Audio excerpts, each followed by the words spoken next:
राजा कृष्णा ने पेशवाए पूना माधुराव को एक खुफिया खतर साल करते हुए लिखा, मुकद्दस पेशवा को मालूम होना चाहिए कि मैसूर में हिंदू धर्म भी खतरे में है और हिंदुओं के जानो माल भी। अगर आपने हमारी खबरगिरी ना की तो मुगल शहनशाह की हिमायत से सिपह सालार हैदर अली बहुत जल्द दारुल हुकूमत पर कब्जा कर लेगा और एक हिंदू रियासत हमेशा के लिए मुसलमानों के कब्जे में चली जाएगी।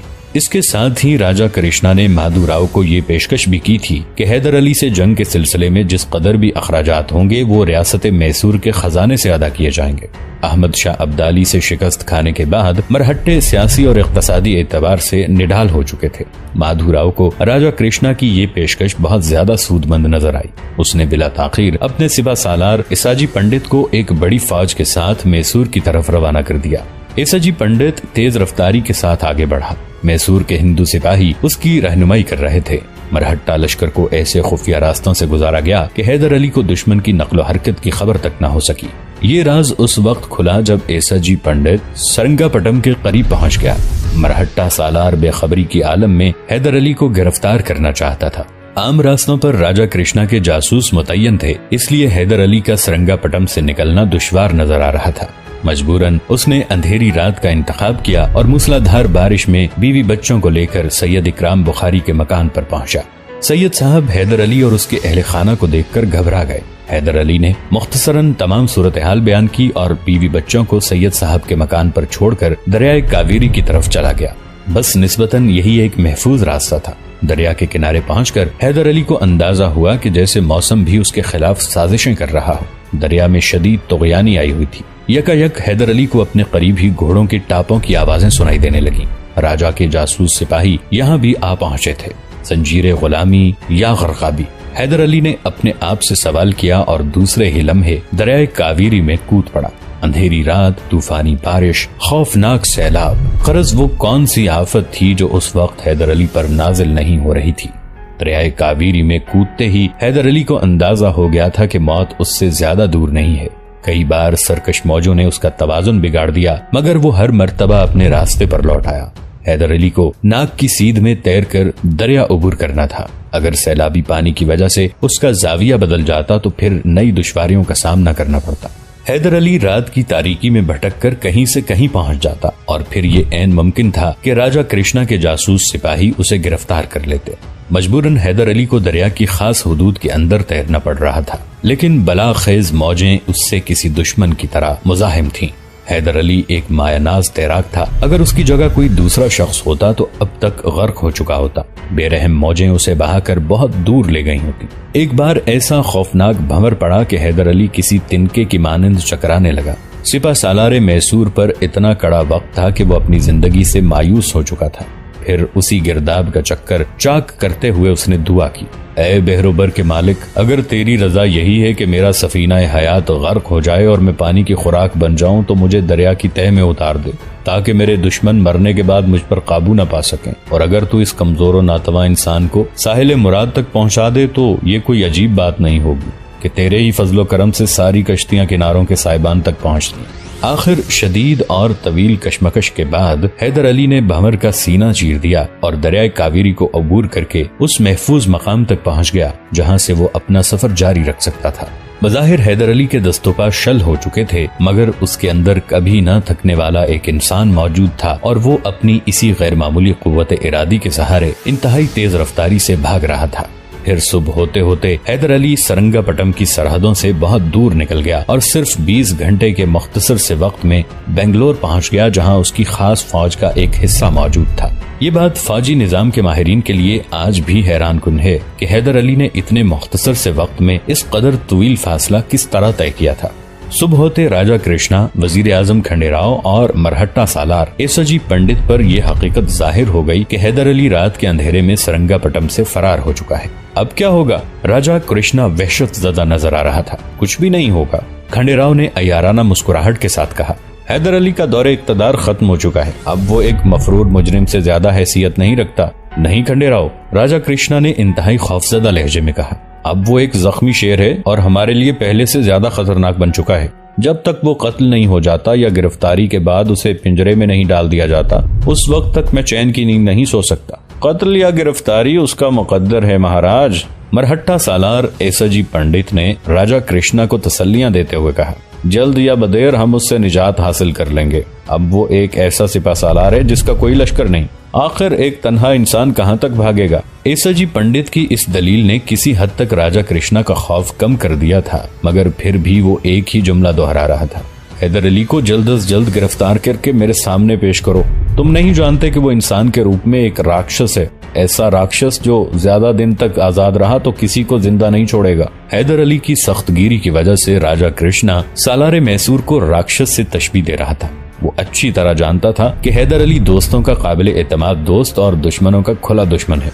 अब जबकि राजा कृष्णा ने मरहट्टा फौज को मैसूर की सियासत में मुदाखलत की इजाजत देकर खुद को हैदर अली का दुश्मन जाहिर कर दिया था, तो फिर ये मुमकिन नहीं था कि हैदर अली उसे मुआफ कर दे। राजा कृष्णा को पूरा यकीन था कि वो बेखबरी के आलम में हैदर अली को गिरफ्तार कर लेगा, मगर जब हैदर अली सैकड़ों जासूसों की मौजूदगी में महल से निकलकर चला गया तो राजा कृष्णा पर वहशत तारी हो गई। महाराज, अगर आपकी नजर में हैदर अली राक्षस है तो हम उससे भी बड़े राक्षस हैं। एसाजी पंडित को अपने सिपाहियों की कसरत का बड़ा नशा था। आप तो सब्र करें, ज्यादा से ज्यादा 1-2 दिन की बात है, वो यहीं कहीं छुप गया होगा। हमारे पंडित बहुत जल्द उसे गिरफ्तार करके आपके सामने पेश कर देंगे। भगवान करे ऐसा ही हो जाए। राजा कृष्णा ने शदीद मायूसी के लहजे में कहा। ऐसा ही होगा महाराज, मरहट्टा सालार ने पुरयकीन लहजे में कहा। खंडेराव बहुत देर से खामोश बैठा एसाजी पंडित और राजा कृष्णा की गुफ्तगू सुन रहा था। फिर यकायक उसका चेहरा फर्त मसर्रत से दमकने लगा।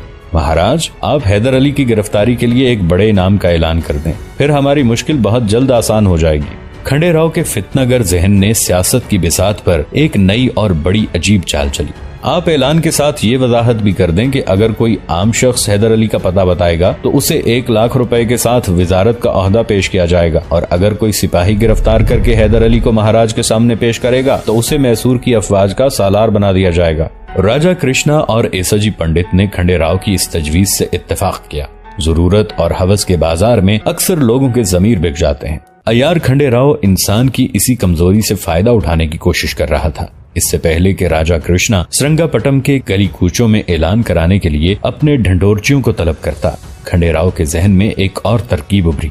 महाराज, अब हैदर अली को गिरफ्तारी से कोई नहीं बचा सकता। खंडेराव इस कदर जज्बाती हो रहा था कि उसकी आवाज जज्बाती चीख में बदल गई थी। राजा कृष्णा और मरहट्टा सालार ने चौंक कर खंडेराव की तरफ देखा। मैं इसी दिन का इंतजार कर रहा था, खंडेराव ने इंतहाई पुरजोश लहजे में कहा। हमारा तेजदार खंजर हैदर अली की शहरग पर है। अब वो फरार होना तो कुजा अपनी जगह से जुम्बिश भी नहीं कर सकता। उसकी माँ, बीवी और बच्चे को फौरी तौर पर यरगमाल बना लिया जाए। अभी वजीर आजम मैसूर की बात मुकम्मल नहीं हुई थी कि राजा कृष्णा बदहवास होकर बोला, तूने सच कहा है खंडेराव। अब हैदर अली के दिन पूरे हो चुके और मेरे सर पर रखा हुआ फिक्र परेशानी का पहाड़ हट गया।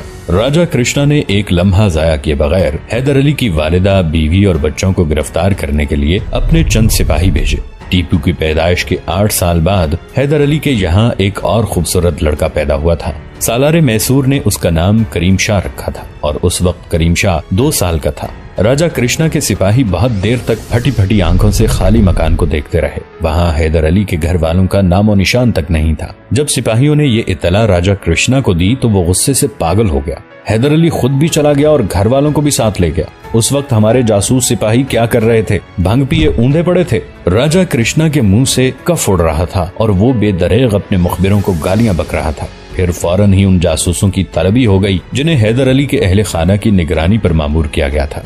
हम सिर्फ जासूस हैं महाराज, और हमारा काम अपनी आंखें खुली रखना है। सिपाहियों ने बैक जबान कहा। कुत्तो, तुमने तो अपनी आंखें भी बंद कर ली थी। राजा कृष्णा की बदजबानी का वही आलम था। अगर तुम्हारी आंखें खुली हुई थीं, तो बताओ कि हैदर अली और उसके घर वाले कहाँ गए? हमने उन्हें टीपू के उस्ताद सैयद इकराम बुखारी के मकान में दाखिल होते देखा था। जासूस सिपाहियों ने हैदर अली के बारे में नई इत्तला देते हुए कहा। राजा कृष्णा के धुआं धुआं चेहरे पर अचानक खुशी की एक तेज लहर दौड़ गई। फिर वालिय मैसूर अपने जासूस सिपाहियों से किसी नए सुराग की तवक्को कर रहा था। हम तूफानी बारिश में सारी रात खड़े भीगते रहे, मगर हैदर अली या कोई दूसरा शख्स बाहर नहीं आया। सिपाहियों ने अपनी कारकर्दगी की वजाहत करते हुए कहा। फिर तुम कब तक इकराम बुखारी के मकान की निगरानी करते रहे हो? राजा कृष्णा ने पुरजोश लहजे में एक और सवाल किया। जब सुबह तक कोई मकान से बाहर नहीं आया तो मजबूरन हम लोग महल की तरफ लौट आए। राजा कृष्णा चंद लम्हों तक कुछ सोचता रहा, फिर आहिस्ता आहिस्ता बोलने लगा। इसका मतलब है कि हैदर अली अभी तक सैयद के मकान में मौजूद है। अगर रात भर की निगरानी के सिलसिले में तुम्हारा दावा दुरुस्त है तो फिर हैदर अली दिन के उजाले में सफर नहीं कर सकता। हमारे तमाम जासूसों की इत्तलात यही हैं कि फरार के तमाम मुमकिन रास्तों पर सख्त पहरे अभी तक मौजूद हैं। हम महाराज के नमकखार वफादार हैं और गलत बयानी हमारी आदत नहीं। जासूस सिपाहियों ने पूरे एतमाद के साथ कहा। हम दिन चढ़े महल वापस आए और हमने रात के अंधेरे में उस मकान से हैदर अली को निकलते नहीं देखा। हालांकि हैदर अली 15 मिनट से ज्यादा सैयद इकराम बुखारी के मकान में नहीं ठहरा था। उसने मुख्तसर से वक्त में तमाम सूरत हाल से सैयद साहब को आगाह किया था और बड़ी तेज रफ्तारी के साथ मकान से निकलकर दरिया कावेरी की तरफ चला गया था। हाँ, इतना जरूर हुआ था कि जब हैदर अली दरवाजे की तरफ बढ़ने लगा था तो सैयद साहब ने उसे रोककर दिल ही दिल में कुछ पढ़ा था और उसके चेहरे पर दम कर दिया था। ये उन्हीं आयात इलाही की बरकत थी कि हैदर अली मकान से निकलकर राजा कृष्णा के जासूसों के बहुत करीब से गुजरा था, मगर वो खुली और निगरान आंखों के बावजूद उसे देख नहीं सके थे। महाराज का अंदाजा 100% दुरुस्त है। खंडेराव ने वालिय मैसूर की हाँ में हाँ मिलाई। हैदर अली यही सोचकर सैयद के मकान में दाखिल हुआ होगा कि उस तरफ किसी का ख्याल नहीं जाएगा और फिर मौका मिलते ही वो किसी दूसरी तरफ से फरार हो जाएगा। खंडेराव अपनी ज़हानत के मुताबिक जासूसों की फराहम करदा इत्तला में नए नुक्ते पैदा कर रहा था, मगर उस अहमक को ये बात मालूम नहीं थी कि महाराज के जासूस उसकी एक एक हरकत पर नजर रखे हुए हैं। खंडेराव की बात मुकम्मल होते ही राजा कृष्णा किसी दरिंदे की तरह दहाड़ा। फिर खड़े खड़े मेरा मुंह क्या देख रहे हो? सैयद का मकान महल से कितनी दूर है? अपने हमरा फौज का एक पूरा दस्ता ले जाओ और उस फकीर के मदरसे को चारों तरफ से घेर लो। इत्माम हुज्जत के तौर पर सैयद से कहो कि वो हैदर अली और उसके घर वालों को हमारे हवाले कर दे। अगर वो तुम्हारा मुतालबा मान ले तो उस बूढ़े के साथ दरगुजर से काम लेना कि वो इस सिलसिले में ज्यादा कसूरवार नहीं है, और अगर वो इनकार करे तो उसका मकान और मदरसा दोनों मिसमार कर डालो। राजा कृष्णा का हुक्म पाते ही जासूसों के हमरा 500 सिपाही सैयद इकराम बुखारी की मकान की तरफ रवाना हो गए। उस वक्त हैदर अली तन्हा था या ज्यादा से ज्यादा 10 साला टीपू उसके साथ था। इस तरह सिर्फ 2 इंसानों को गिरफ्तार करने के लिए राजा कृष्णा ने अपनी फौज का एक पूरा दस्ता भेज दिया था। जब मैसूर के हिंदू सिपाही सैयद इकराम के मकान के करीब पहुंचे तो उनके दिल की धड़कनें तेज हो गईं। अगरचे वो तादाद में बहुत ज्यादा थे, लेकिन हैदर अली के रोबो जलाल से उनके दिल कांप रहे थे।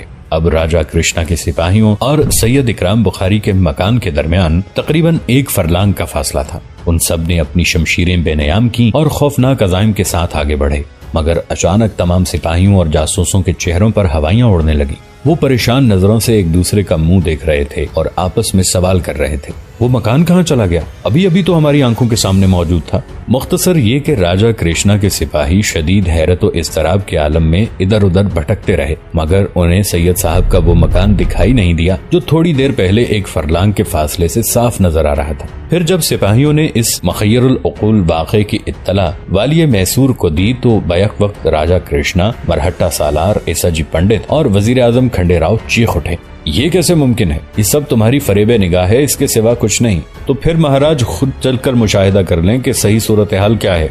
अभी राजा कृष्णा इस नाकाबिल यकीन वाक़े के बारे में कुछ सोच ही रहा था कि मरहट्टा सिपा सालार और वजीर आजम खंडेराव उठ खड़े हुए। महाराज आप जहमत न करें, हम खुद देख लेते हैं कि ये हमारे सिपाहियों की नजरों का धोखा है या कुछ और। मरहट्टा सिपा सालार और खंडेराव के साथ भी मनोअन यही सूरत हाल पेश आई थी कि 1 फरलांग का फासला बाकी रह जाने के बाद यकायक सैयद साहब का मकान उनकी नजरों से ओझल हो गया था। ईसाजी पंडित और खंडेराव बड़ी शिकस्ता हालत में वापस लौटे थे। उन दोनों के चेहरों पर खौफ और दहशत की गहरी परछाइयां लरस रही थी। फिर जब उन्होंने लरसती आवाजों में अपना मुशाहिदा बयान किया तो राजा कृष्णा की बदहवासी उरूज को पहुंच गई।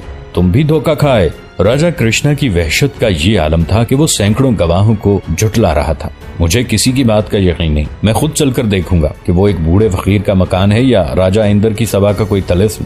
फिर जब राजा कृष्णा के साथ भी यही सूरत हाल पेश आई तो वो हिज़यानी अंदाज में चीखने लगा, ये जादू है, खुला जादू। अफसोस मैं इतने बड़े जादूगर की अपनी रियासत में परवरिश करता रहा। अब मुझे मालूम हुआ है कि हैदर अली ने अपने बेटे को इस बूढ़े जादूगर के मदरसे में तालीम हासिल करने के लिए क्यों भेजा था। वो सब के सब सैयद से जादू का इल्म सीख रहे हैं। चाहे हिंदुस्तान भर की फौज मैसूर की हिफाजत के लिए यहाँ पहुँच जाए, मगर अब मेरी रियासत को इन जादूगरों से कोई नहीं बचा सकता।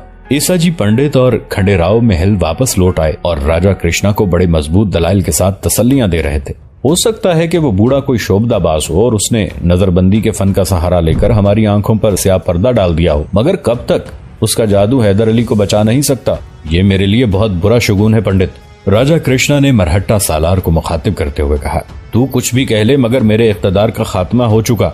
ऐसी अनहोनी तो मेरी आंखों ने आज तक नहीं देखी। आखिर एसाजी पंडित शदीद जंजलाहट की हालत में खड़ा हो गया। आप जो कुछ सोचते हैं सोचते रहें और मुझे आजादी के साथ मेरा काम करने दीजिए। मरहट्टा सालार ने तल्ख लहजे में अपनी बात मुकम्मल की और खंडेराव को साथ लेकर महल के उस मखसूस कमरे से बाहर निकल गया। अब सरंगापटम में दो मुख्तलिफ सरगर्मियां जारी थी। एक तरफ श्री रंगनाथ के मंदिर में हवन हो रहा था और सैकड़ों साधुओं के साथ मिलकर मैसूर की बदहवास रानियां राजा कृष्णा के इक़्तिदार के तहफ़्फ़ुज़ के लिए प्रार्थना कर रही थीं। गरीबों में सदक़ात तक़सीम किए जा रहे थे और खुद राजा कृष्णा बुद्ध के कदमों पर सर रखे हुए गिरियाउज़ारी कर रहा था।